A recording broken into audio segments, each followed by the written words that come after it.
I hope our heart is prepared today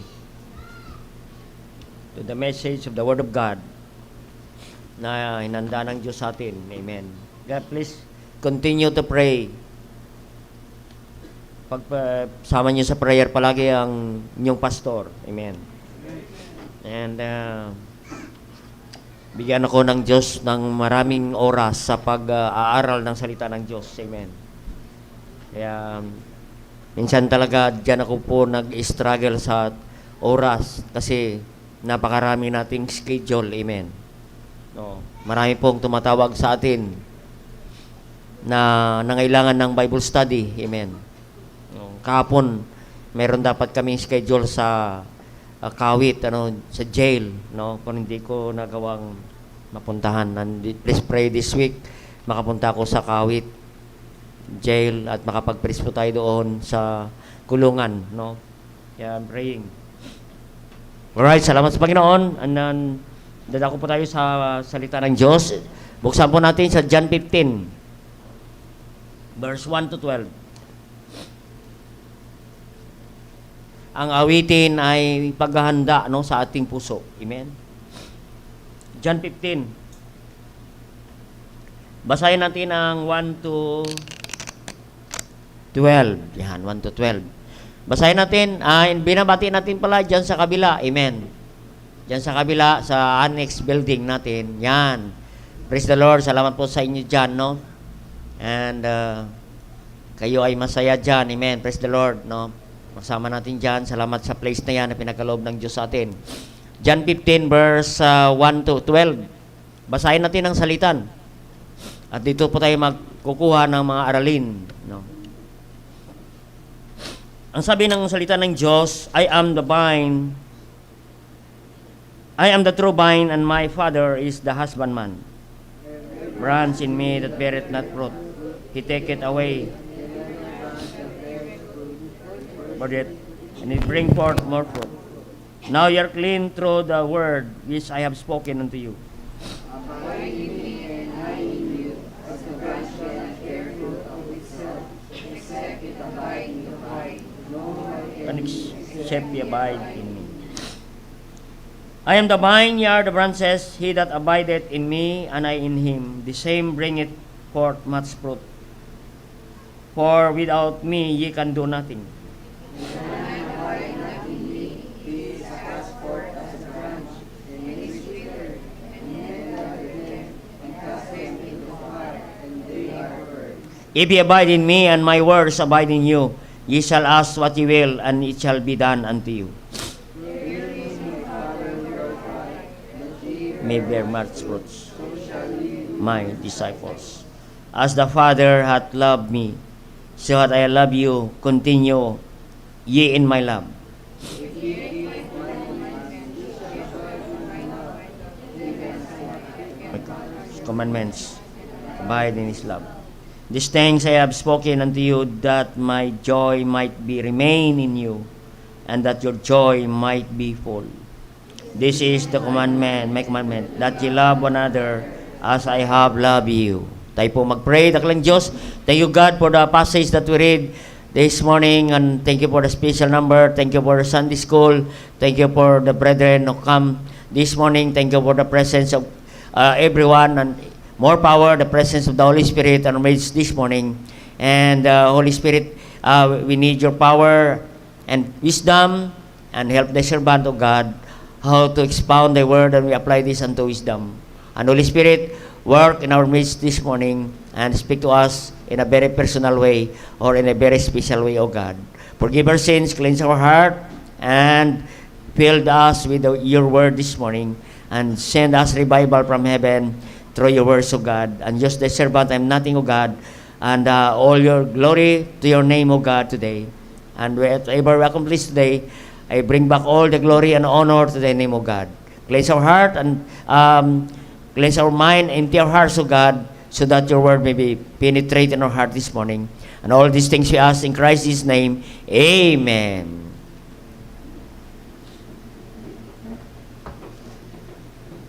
And ang title na mensahe natin ngayon, dito natin kinuha sa verse 8. Herein my Father glorified, that ye bear much fruit, so shall be my disciples.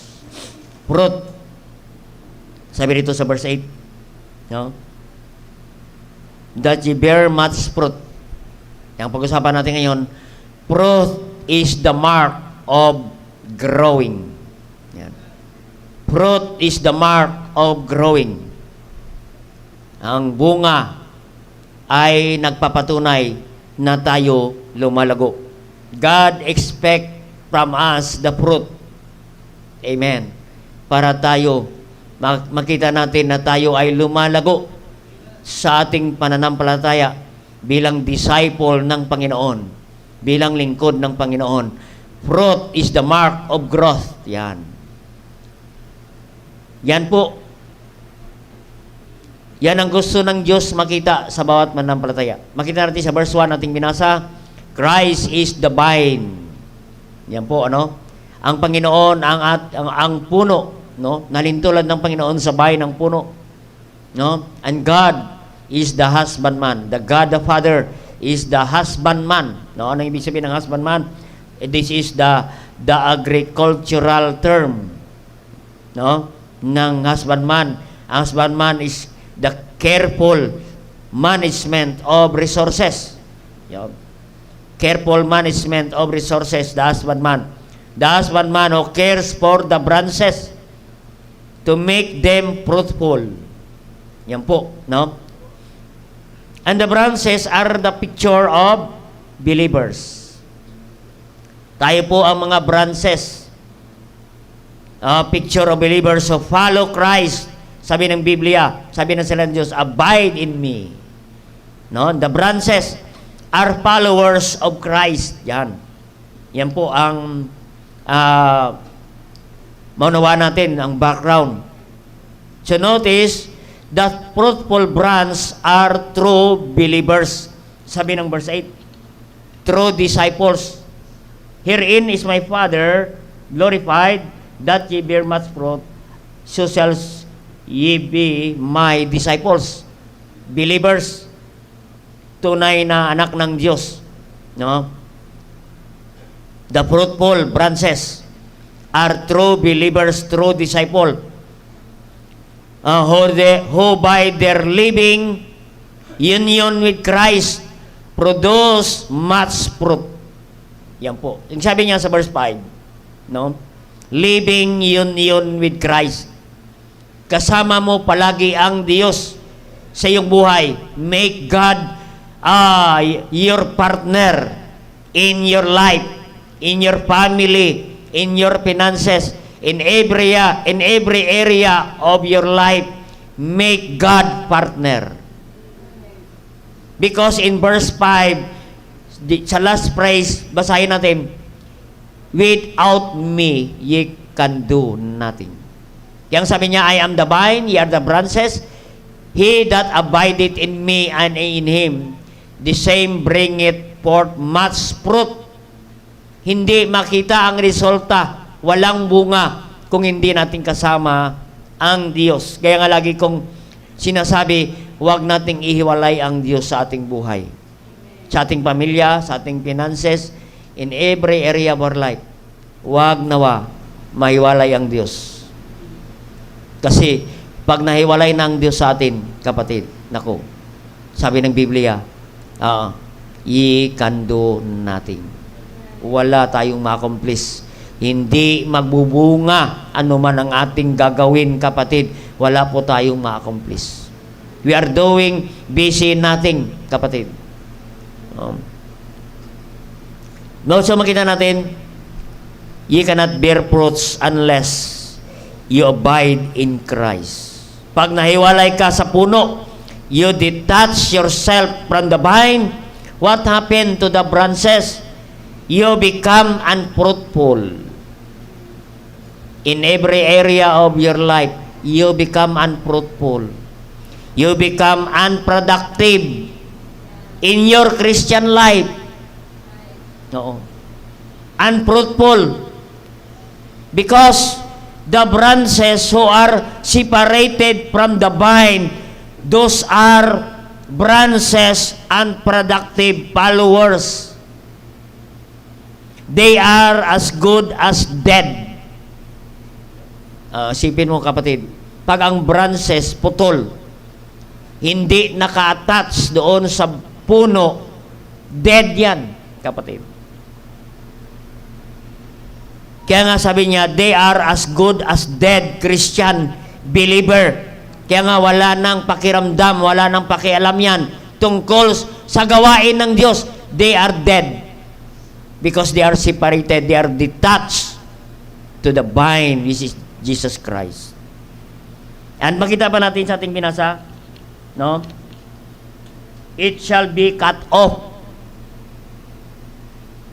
Yan po sa verse 6. Cast forth as branch and is withered. Yan, withered. Dead. We become dead Christian, kapatid. Dead Christian. Yan po. And it will be cut off. Cut off. Hindi ka na makita sa gawain ng Diyos. Hindi ka na makita sa church, mga kapatid. Yan po ang cut off and cast aside, cast away. Yan po ang mangyayari sa atin pag naiwalay tayo sa Diyos. Kaya mga Kristiyano na hindi nagpapatuloy, no? Sabi rito ng salita ng Diyos, continue in my love. No? Mga Kristiyano na hindi nagpapatuloy, hindi sumusunod sa kalooban ng Diyos. Ano ang mangyayari dyan? They become dead Christian. Pag dead Christian, sabi ng Biblia, worthless. Hindi ka na mapakinabangan ng Diyos. Yan ang nakalungkot na mangyari sa buhay natin. Huwag nawa mangyari sa buhay natin na hindi na tayo mapakinabangan ng Diyos. Amen? Mapakinabangan tayo ng sanlibutan ito, pero hindi na tayo mapakinabangan ng Diyos. Yan ang sabi nating na binabasa. You will become cut off, cast away. Yan po nakakalungkot na mangyari sa buhay natin. So makita natin sa verse 8, ngunit ang Kristiyano nagbubunga. In verse 8, herein is my Father glorified, that ye may bear much fruit, and ye shall be my disciple. Yan po, fruit. Fruit is the mark of growth. Amen? Alam ba ang fruit dito? Fruit is not only applied in soul winning, in discipleship. It is also applied to Christian maturity. Yan po. Your answered prayers. You are doing God's will. Your joy, your love, that's the product, the fruit. Mentioned in verse 7. You know? Yun sa verse 7. If you abide in me, my words abide in you, ye shall ask what ye will. Answer prayers, kapatid. No? You will experience answer prayer. You will experience joy. In verse 11, these things I have spoken unto you, that my joy might remain. Manatili ang kagalakan natin sa Panginoon. Maging masaya kang Kristiyano.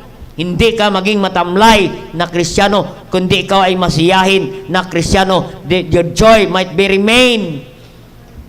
Masaya ka kahit sa gitna ka ng pagsubok, kahit marami kang problema, kahit wala kang pera. Na kapatid, hindi pera ang nagbibigay sa iyo ng kasiyahan, kundi ang Panginoong Hesukristo. Kaya kahit wala kang pera, kapatid, kahit marami kang problema, nakangiti ka pa rin, masaya ka pa rin.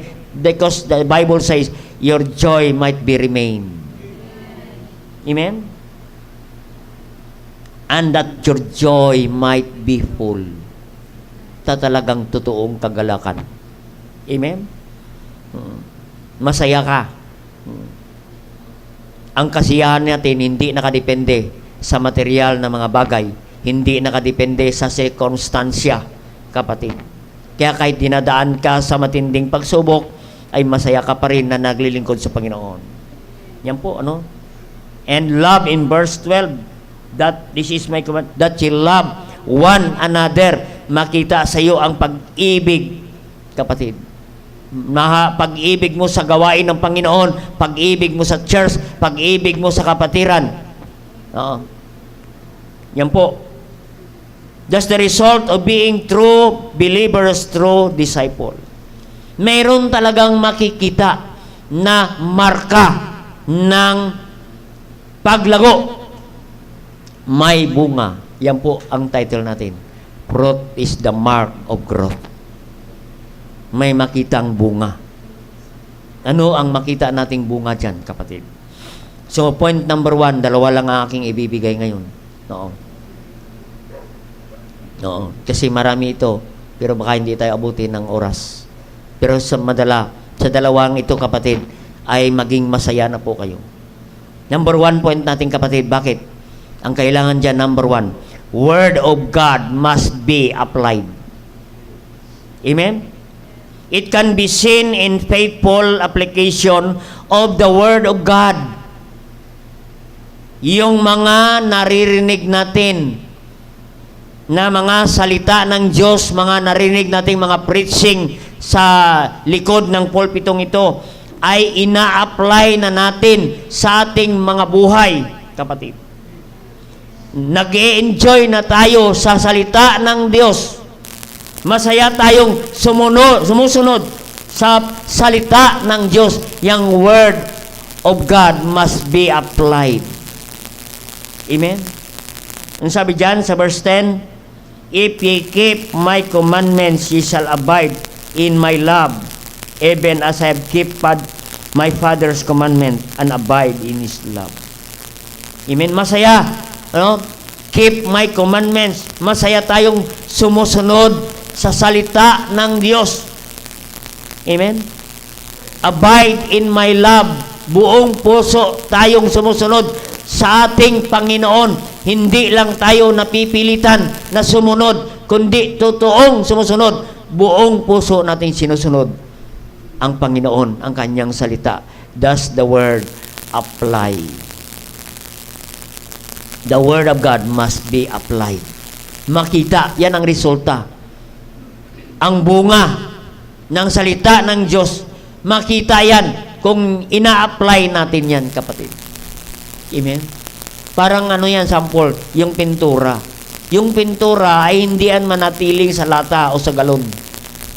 Kailangan buksan mo yan at ihalo-haloin at kuha ka ng brush at ipahid mo yan.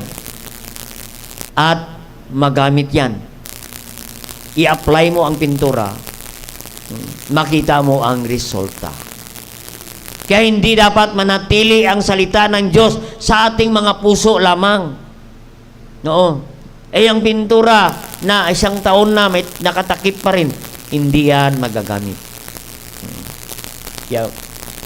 Ye shall abide in my word and my life. Abide in His love. The word of God must be applied in His love. Makita sa pagsunod, makita sa pag-ibig, nagmamahal tayo sa gawain ng Panginoon. You keep my commandments in verse 10. And I have kept my Father's commandment and abide in His love. Hindi lang basta tayo sumusunod, kundi tayo nagmamahal sa gawain ng Diyos. Mahal natin ang church. Amen? Kung mahal mo ang church, mahal mo ang ministry, nandyan ka palagi ang iyong presensya, nandyan sa church. If you love a church, kapatid, nariyan ang iyong presensya. Amen? Every time mayroong pananambahan, you must be there. Amen? Nandyan ka, kapatid.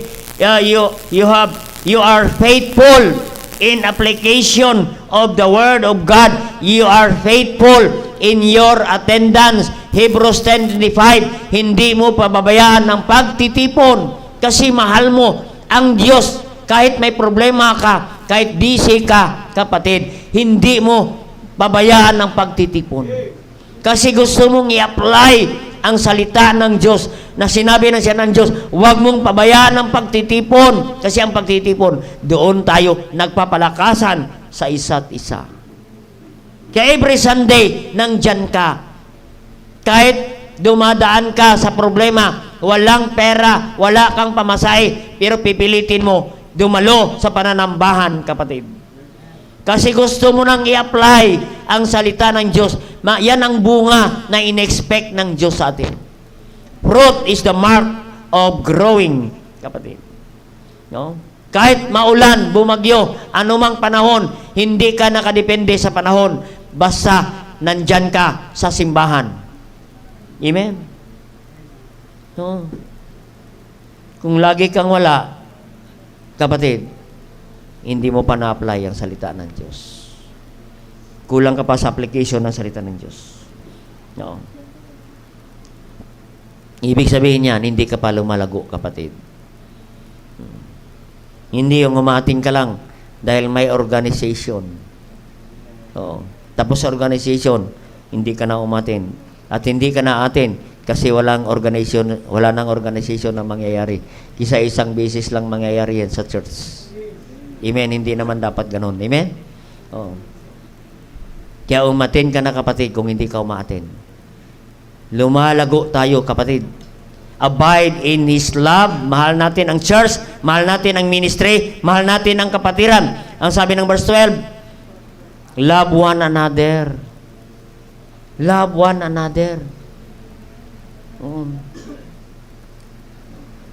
Panalangin natin ang mga kapatiran na may mga problema, mga kapatiran na nag-backslide, mga nahulog sa kasalanan. Ipanalangin natin kasi isang araw baka dumating din sa atin ang mga pagsubok, mahulog din tayo sa kasalanan. Meron ding mga taong nanalangin sa atin. Amen? Pag-pray natin, love one another. Huwag natin silang i-chismis at siraan. Panalangin natin sila, kapatid, para sila makabalik muli. That your joy might be full. Masaya ka na naglilingkod sa Panginoon. Amen? That your joy may be full. Umaapaw ang iyong saya. Amen.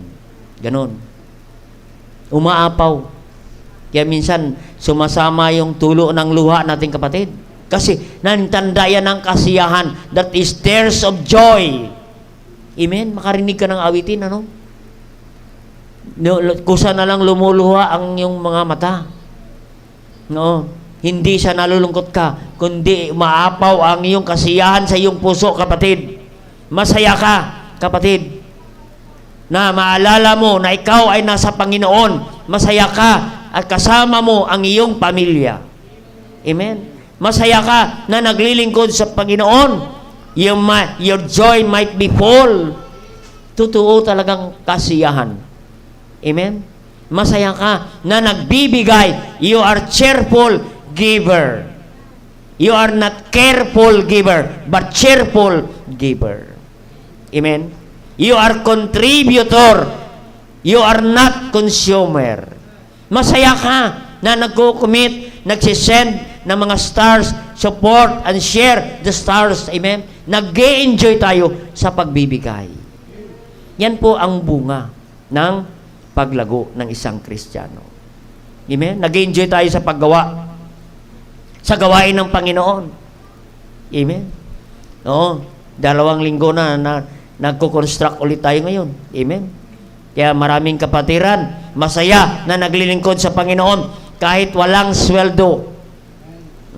Kahit walang merienda. Oo. Nakalimutan ang merienda. Tuloy pa rin sila, kapatid. Oo. Salamat sa mga nagpapadala ng merienda. Amen? Salamat sa mga kapatiran na tumulong sa ating project. Kahit mainit, mabigat.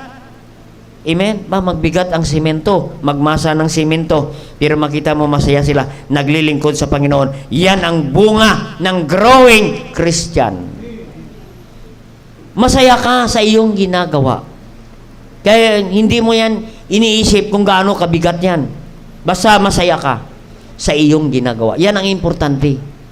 Yang sinasabi ni John, your joy might be full and your joy might be remain. Manatili ang kasiyahan mo. Hindi mawala ang kasiyahan. Once na mawala ang joy sa ating puso, wala na, kapatid. Alam mo yung word na joy? Joy, Jesus, others, and yourself. Inuuna mo ang Panginoon at iba at huli mo na lamang ang sarili mo. Amen. Hindi ka naging selfish. Yan ang joy. Dapat hindi yan mawala. Sabi ni John, the joy might be remain in you. Dapat hindi yan mawala ang pag-ibig natin sa Panginoon. Oo. Hindi mawala ang pag-ibig natin sa Panginoon. Yung kasiyahan natin sa paggawa sa Panginoon, hindi dapat mawala. Amen? Naalala ko yung nagpa-counsel. Sabi niya, Pastor, hindi na ako masaya sa aking ginagawa. Ako ay aalis na sa aking trabaho. May nakagulat ng ganon. Kasi ang presidente yan ng kumpanya. Mga 100,000 ang isang buwan yan, kapatid. Pero magugulat ka, kaya niyang iwanan ang 100,000 sa sweldo. Ang dahilan, hindi siya masaya sa kanyang ginagawa. Kaya mga kapatid, pag hindi ka na masaya sa trabaho, lilipat ka na sa iba muli. Ganon sa gawain ng Panginoon. Hindi pinag-usapan, kapatid, kung gaano kalaki ang pera. Hindi pinag-usapan ang pera. Ang pinag-usapan, puso natin sa Panginoon. Masaya ka ba na naglilingkod sa Panginoon? Yan ang lumalago na Kristiyano. The Word of God must be applied in our life. Amen. Na in love ka sa Panginoon, masaya ka sa Panginoon, ina-apply mo ang mga natutunan natin, narinig natin, na salita ng Diyos. Amen? Oh, sabi mo yan, makita natin, James 1:25. James 1:25. Ang sabi dyan, but whoso looketh into perfect law of liberty, and continue it therein. Amen. Nagpapatuloy. Kaya nga panatilihin natin na tayo nagpapatuloy. Amen. He being not forgetful hearer. Oo. But doer of the work. Amen. Doer of the work. We take note the word. This man shall be blessed. Blessed. Yan po. Pag ina-apply natin ang salita ng Diyos, this man shall be blessed in his deed. Ano yung word na blessed? Oh, kung titingnan mo sa dictionary ang word na blessed, you are happy in your work. What you are doing, you are happy in what you are doing. Blessed in his deed. Masaya ka, no? Sa iyong ginagawa para sa Panginoon. Sino yung mga masaya? Yung nag-a-apply ng salita ng Diyos. Applied, the Word of God is applied sa ating buhay. Kaya hindi lang natin pinapakinggan ang salita ng Diyos. Amen. Hindi lang tayo nakikinig ng salita ng Diyos. Ang napakahalaga, ina-apply natin ang salita ng Diyos. Sipin mo kapatid, every Sunday morning, sa isang taon, 52 message. Bumabalik ka sa hapon, plus 52. Ilan na yan? 104. Ay bumabalik ka ng Wednesday, plus 52 ulit. Ilan na? 156 messages. May Sunday school pa, plus 52. Ilan na yan? 208 messages sa isang taon na mapakinggan kung faithful ka sa pakikinig. 208 messages. Amen. I-times mo lang yan sa 5 taon na.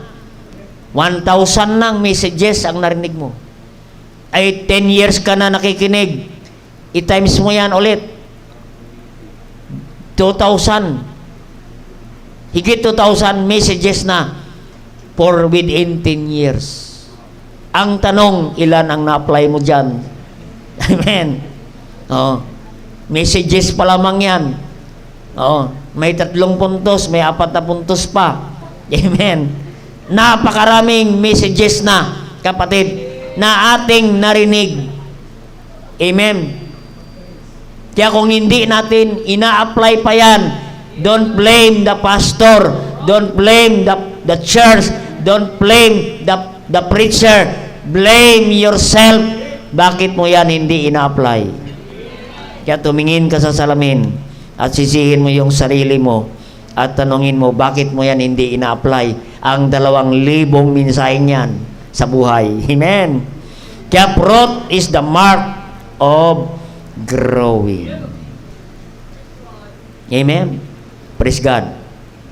No, maraming alam tayo sa Biblia. Praise the Lord for that. Praise God. Marami ka ng mga verses na binabasa, marami ka ng mga verses na minimemorize, marami ka mga devotion na pinapakinggan araw-araw, sinusulat mo pa sa notebook. Mga kapatid, pag hindi mo yan ina-apply, ang ibig sabihin, hindi ka lumalago. Kasi hindi pa makikita ang mga bunga sa buhay natin. Dapat makita. The Word of God must be applied. Mayroong resulta. Amen. May naalala ko sa church kami dati, mayroong nasira ng aming isang kapatid. Oo. Gwardiya yun sa isang TV, sa TV, no? Siya ang gwardiya doon sa channel na yan. No? Hindi ko lang babanggitin ng channel. Kasi baka wala na yung channel na yan. Oo. Gwardiya yan. Siya isang lesbian. Nasira ng isang kapatid. Napakahirap magbago. Bakit? Sipin mo, lalaki yan eh. Mukhang lalaki. Tapos i-converte mo sa babae. Dating babae, naging lalaki, at naging lalaki na, i-convert mo sa babae. Paano mo yan? Mahirapan. Oh, and praise God. Oh, unti-unti siya binabago. Unti-unti niya ina-apply ang salita ng Diyos. Nakikita mo, nagpapahaba na ng buhok. At makita mo, nagpapalda na. Wow! At hanggang ngayon, tinanap ko sa Facebook, nandyan pa rin si kapatid. Doon pa rin sa isang Baptist church. Bagamat hindi kami nagkasama, pero sinesearch ko siya, sabi ko, nagpapatuloy pa kayo itong kapatid na ito, na dating lesbian. Praise God! Modest apparel pa rin yung kapatid yan. Yan. Because the Word of God is applied. Amen? No. Meron nga aming nakausap isa namang gay. Oo. Talagang maraming boyfriend. Ang gay kasi talaga, ang gay kasi at ang lesbian, makikita mo yan. Kung nag-a-attract sa kanyang kapwa lalaki. Yan. Matatawag natin gay yan. Kaya ang kailangan dyan, Word of God lang. I-applyan mo lang yan ng Word of God. Hanggang siya matuto. Word of God. Hindi natin pwedeng disiplinahin yan. Amen? Mahirap. Mayroong isang nangyari niyan. Kapatid, yung isang gay, nagalit yung tatay niya. Sabi niya, ilublob natin yan sa drum. Oo. Ilang minuto na may tubig. Yan, nilublob. Oo. Para magbago na. Oo, nilublob na nilublob. Ganon. Pag 3 bisis na, maging lalaki ka na. Tunay na lalaki ka na. Sabi niya, opo. Ako ay sirena na. Naging sirena. Kaya hindi talaga pwedeng ilagay mo sa drum na may tubig. Ang kailangan, tubig ng salita ng Diyos para ma-apply ang salita ng Diyos. Word of God must be applied sa taong yan. Kaya habang nakikinig yan, mayroong salita ng Diyos yan, may pag-asa pa yan, magbabago. Amen. Kaya walang imposible sa Panginoon. Amen. And number two. Tama-tama, maaga pa kayo makauwi. Kasi binilisan ko. Number 2. Anong una? Word of God must be applied. Number 2. Work out our salvation. Philippians 2:12. Work out our salvation. Parang nakakagulat itong dalawang puntos na ito. Amen. Dito ko sa verse, Philippians 2:12, basahin natin. Sana hindi tayo malilito. Sa verse na ito. Philippians 2:12. Work out our salvation. Basahin natin kung ano sinasabi nito.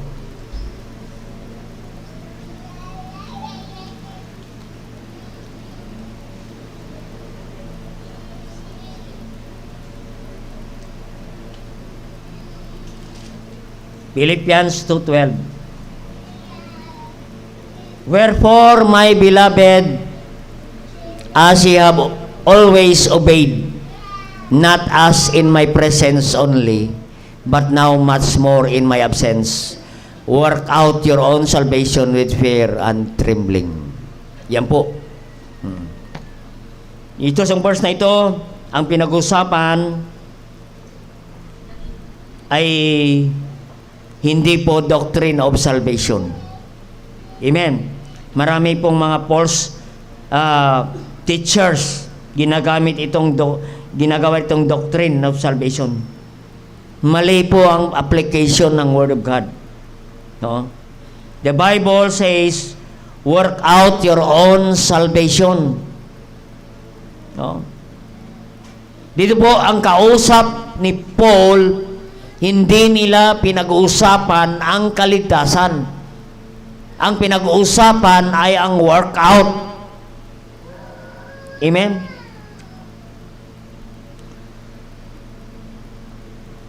Ang kausap ni Paul dito ay ang mga mananampalataya sa Pilipay. Kaya nga sabi niya, my beloved. Ibig sabihin, mga Kristiyano itong mga ligtas na. Hindi pa maligtas.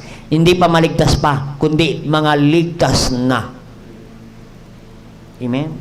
Yan ang word na work out your own salvation. Amen? Anong sabi ni Paul?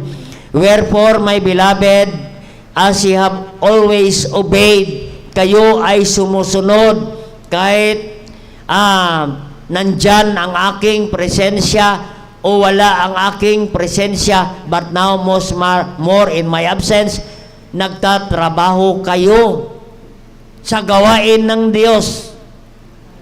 Amen? Yan ang word na work out. Develop. The word work out is ginagamit yan sa term sa mga gym. Mag-work out ka. Mag-exercise ka. Yan ang ibig sabihin yan, kapatid. Develop or build up. Develop your body. Develop your build up your body. Ayusin mo, pagandahin mo ang katawan mo. I-work out mo yan. Magbabayad ka doon sa gym para mag-work out. Amen. Ang ibig ni si Pablo rito na work out, kapatid. We need to exercise. No? Palakasin mo ang iyong katawan. Patibayin mo ang iyong kalusugan. Yan ang physical workout. Ibig sabihin, may katawan ka na. Ayusin mo na lamang ang iyong pangangatawan para maging malusog. You need to exercise. You need to work out. You need to build up. You need to develop. Yan ang ibig sabihin ng workout. Ibig sabihin, spiritual, may kaligtasan ka na. Ligtas ka na. What you need is to work out. Magtrabaho ka dahil ikaw ay ligtas na. Amen?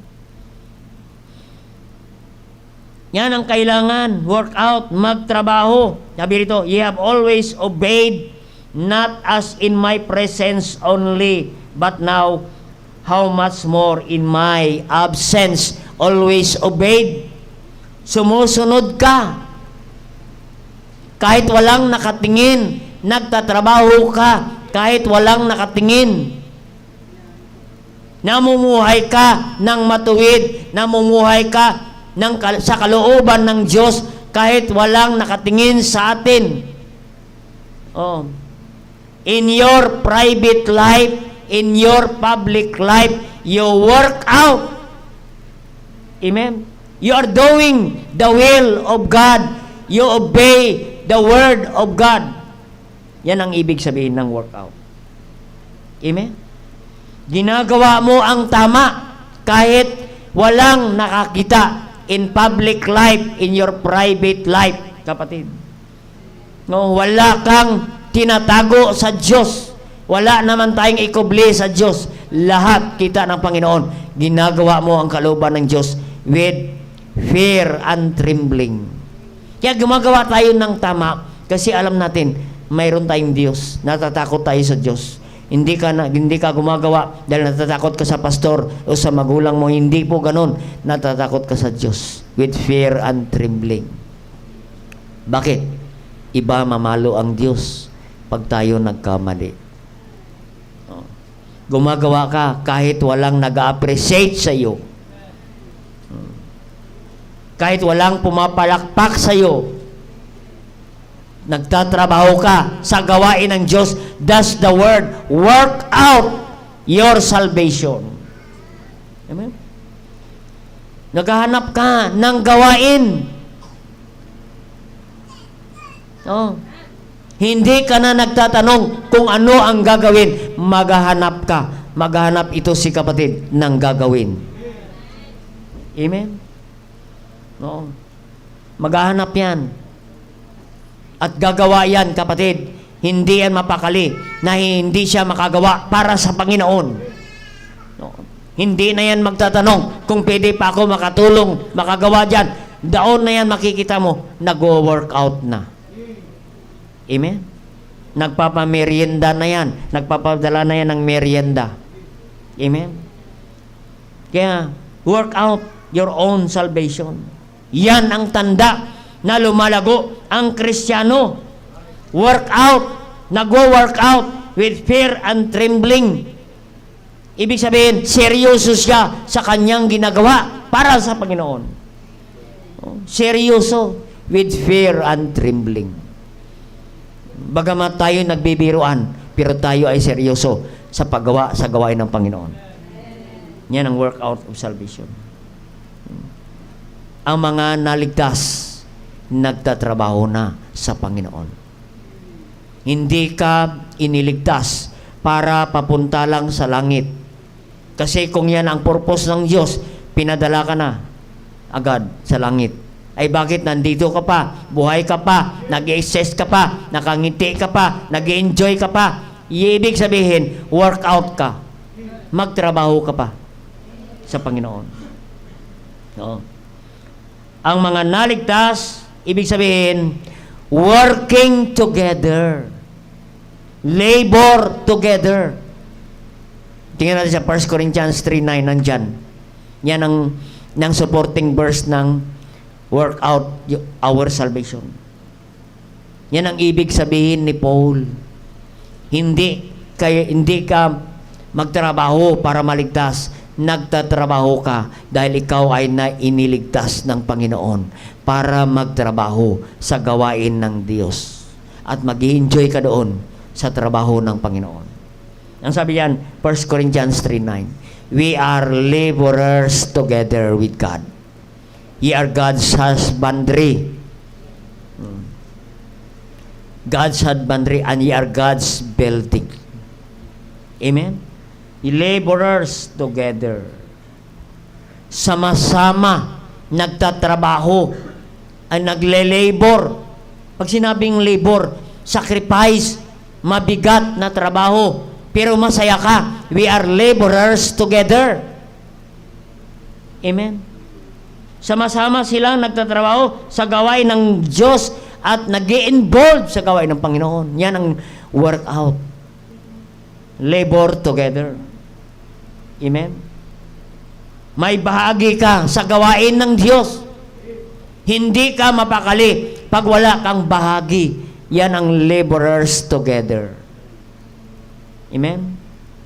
So makita natin, God's husbandry, God's work, amen, God's work involves many different individuals with varieties of gifts. Biro mo yan, iba-iba tayo.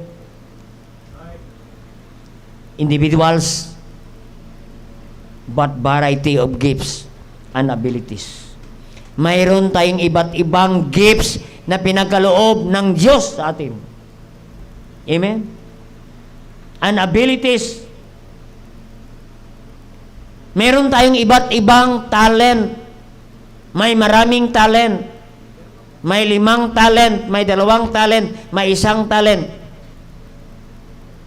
May kanya-kanya tayong kakayahan at abilities. No? May magaling magkarpintero. Diyos tetay minyong, amen. No? May magaling magmasa ng semento. May magaling maghalo ng semento. Oh. May magaling maghalo ng kape. Yan ang paborito natin. Amen. Oh. Nagtatanong, nagkape ka na? Yan, magaling. Isa yan sa ministry. Amen. Magaling ka maglinis ng CR. Amen. And praise God, ano? Yung mga magagaling doon sa dati namin kasama, mga magagaling maglinis ng CR, sila ngayon ay sa gawain na, mga pastor na. Amen. Gusto mo maging pastor, maglinis ka ng CR. Tawagin ka ng Diyos dyan. Amen. Kaya mga kapatid, no? Mayroong magaling maglinis ng electric pan. Amen. Kasi mayroon talagang hindi marunong maglinis ng electric pan. Bakit mag-alis dyan? Oo. Hindi niya alam kung paano tanggalin ang electric pan na yan. Pero may marunong dyan. No? Salamat sa naglinis kanina. Amen. Meron talagang specialty ang bawat isa. Amen. Yung mga hindi mo magagawa ng isa because we have variety of abilities and gifts na pinagkaloob ng Diyos sa atin. Kaya we need to work out sa gawain ng Panginoon. Aba, kung magaling ka magluto, magluto ka ng specialty. No? Ng masarap. Amen. May marunong magaling magluto ng dinuguan. Pero bawal sa atin ang dinuguan pag walang puto. Amen. Ganon kapatid. Ano man ang specialty mo, i-work out mo yan. Gamitin mo yan para sa Panginoon. Mayroong magaling mag-welding. Laborer, mabigat na trabaho. Pero we need to work out sa gawain ng Panginoon. Amen? Dito sa gawain ng Panginoon, napakaganda. Kasi dito sa gawain, walang superstar. Walang sikat. Walang magaling. Walang big shot. Walang big boss. Walang magmalaki. Ako magaling. Ako malaki magbigay. Ganon, hindi tayo ganon nagpayabangan sa gawain ng Panginoon. Everybody need to work out. Lahat tayo laborer lamang ng Panginoon. Amen. Work out our own salvation. Ang ibig sabihin ni Paul sa Church of Philippi. Ginagawa natin ang ating tungkulin sa gawain ng Panginoon. Ayon sa iyong kakayahan at abilidad, doon mo yan gamitin. No? Working together, laboring together according to the gifts na pinagkaloob ng Diyos sa iyo. Amen? Gamitin natin yan. Oo. Ibigay natin sa Panginoon. What we need in the work of God is teamwork. No? Kung sa laro, teamwork. We are team members performing their own responsibilities and duties. Amen? We perform our special role. Mahalaga ang ginagawa ng bawat isa. Amen? Kaya yun, magaling ka umawit, ibigay mo sa Panginoon. Huwag ka lang umawit yan sa banyo at ikaw lang mapakinig. Iparinig mo yan sa Panginoon. Because we sing not to entertain people. We sing to give glory and exalt thy name through singing. Amen? Kasi singing is very important. It prepares our heart. Amen? To receive the Word of God. Meron kang gift of teaching, magturo ka. Oh, may gift ka sa mga bata. Oh, si Brother Francis kapon pumunta rito. Naalala ko siya, si Brother Francis sa Manila. Nagbisita rito. Naalala ko yan. Magaling yan magturo sa bata. May gift siya. Oh, pag nadaanan niyang mga bata, lumalapit sa kanya. Pag kami naman dumadaan sa mga bata, lumalayo ang mga bata. Kaya may gift siya. Oh, kahit anong kwento niya. Naniwala ang mga tao. Kahit magkwento yan, na si Lazaro ay namatay dahil kinagat ng aso. Dinilaan ng kanyang paa, namatay si Lazaro. Naniwala ang mga bata hanggang ngayon. Amen? Namatay si Lazaro. No? Di ba si Lazaro, dinidilaan lagi doon sa mayaman ng aso. Kaya namatay si Lazaro sa rabies. Kaya nga mayroong San Lazaro Hospital. Amen. Na pag nakagat ka ng aso, dalhin mo sa San Lazaro. Amen. Kasi minsan man, si Lazaro ay kinagat ng aso. Amen. Yan ang istorya. Amen. So makita natin, naniwala ang mga bata. Amen. Naniwala ang mga bata kahit anong kwento mo. Kaya makita natin, mayroon kang magaling ka magmamaniho, gamitin mo yan, magatid na mga member. Amen. Oo. Sa ushering, sige, magaling ka, mag-usher. Kailangan on time ka. Amen. Huwag yung late ka, usher ka eh. Amen. Come on time, before the time, and you go home late. Yan ang usher. Kasi may mga usher ay hindi pa tapos ang prayer, nandoon na sa tricycle, nakasakay na. Usher yan. Amen. Oo. Nandyan pa ang tao sa church, siya nangalian na sa bahay, naglalans na. Hindi ganon ang usher. Amen. You come before the time and you go home late. Amen. So may gift ka. May gift ka na magdala ng bisita, magdala ka. Amen. Kasi may tao talagang magaling magdala ng bisita. Amen? Ganon. Oo. Meron kaming sa probinsya. Oo. May na-invite ako. Sabi ng pastor sa akin, pastor, yung kapitbahay ko, 20 years na kaya na-invite ko yan. 20 years na. Hindi man lang umaaten. Ngayon lang, first time na umaten. Within 20 years, umaten. Kasi in-invite ko. Kasi sabi ko, atin ka, kaibigan. No. Ngayon lang. Kasi ngayon lang ako mag-invite at hindi na. Kaya kailangan umaten ka. Yan, umaten. Aking kaibigan, tumanggap sa Panginoon bilang tagapagligtas. Amen? Kaya yun. Kaya sa church, walang pagalingan. Work out our salvation. Labor together. Amen? Kasi sa church, hindi po tayo nagpapagalingan. Walang competition sa simbahan, kundi ang church ay completion. We are not competing, but completing the work of God. Amen.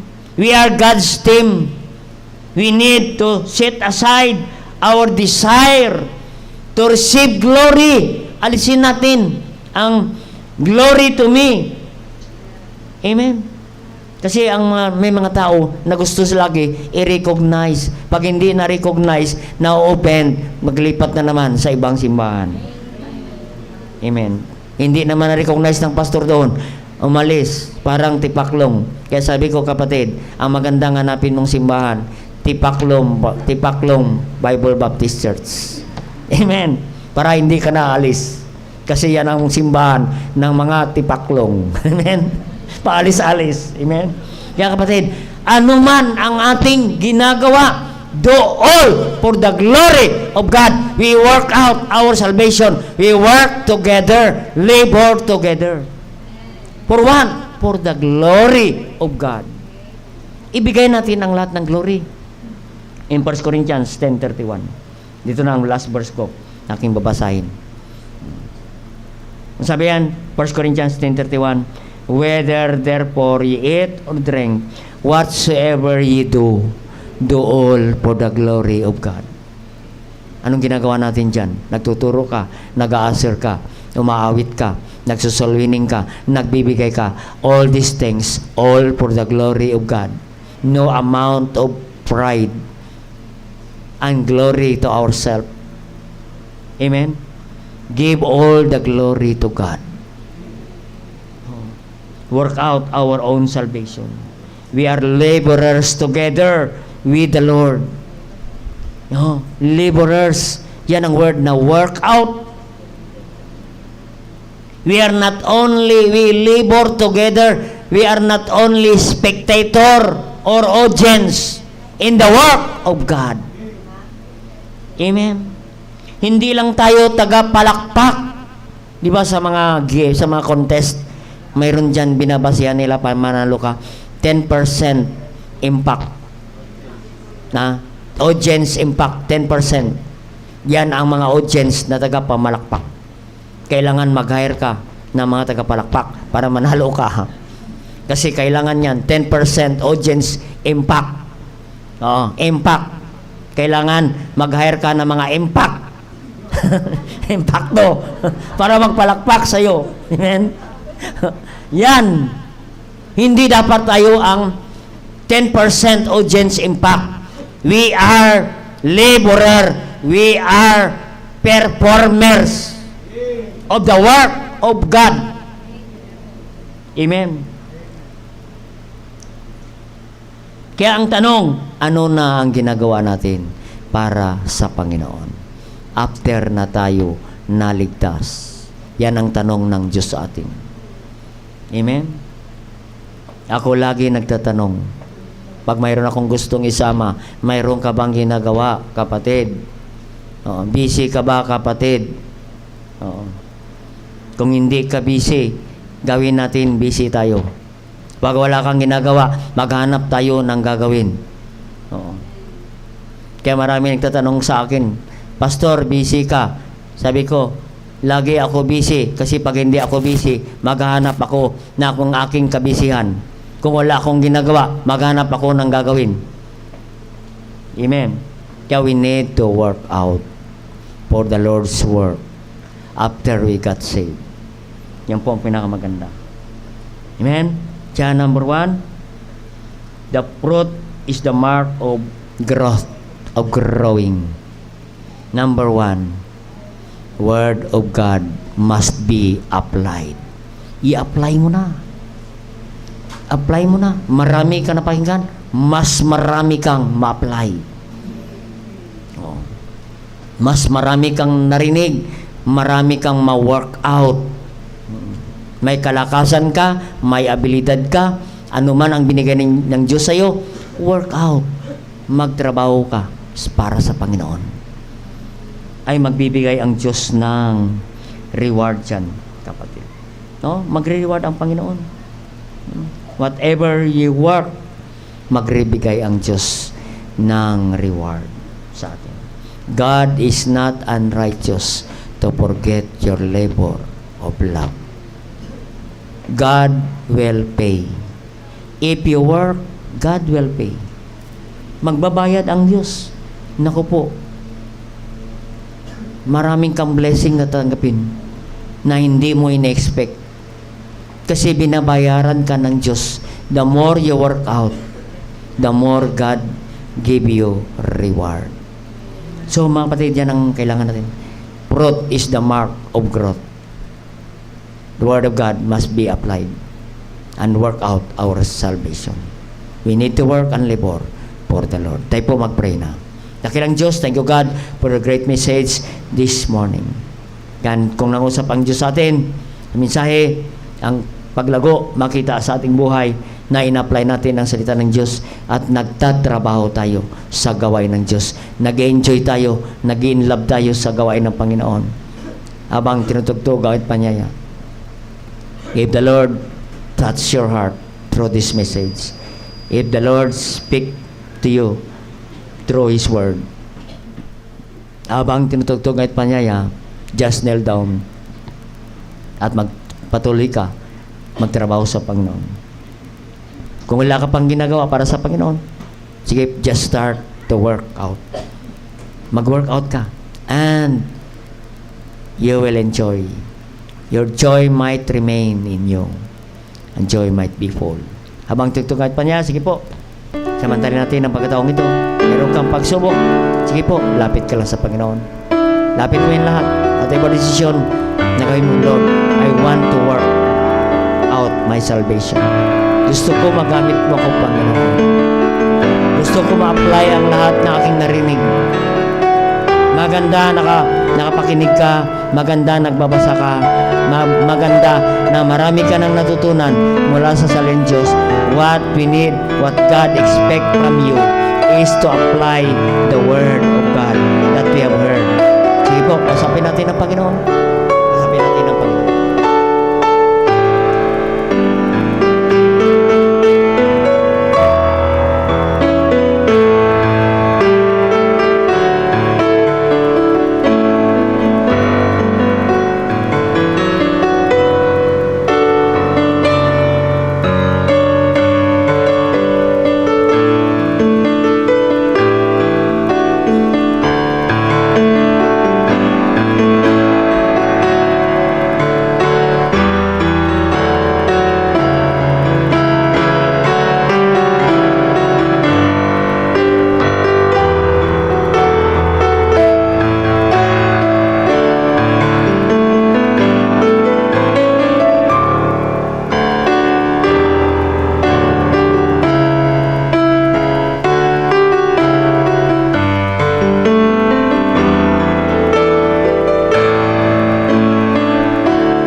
Dakilang Diyos, thank you God for your great message again.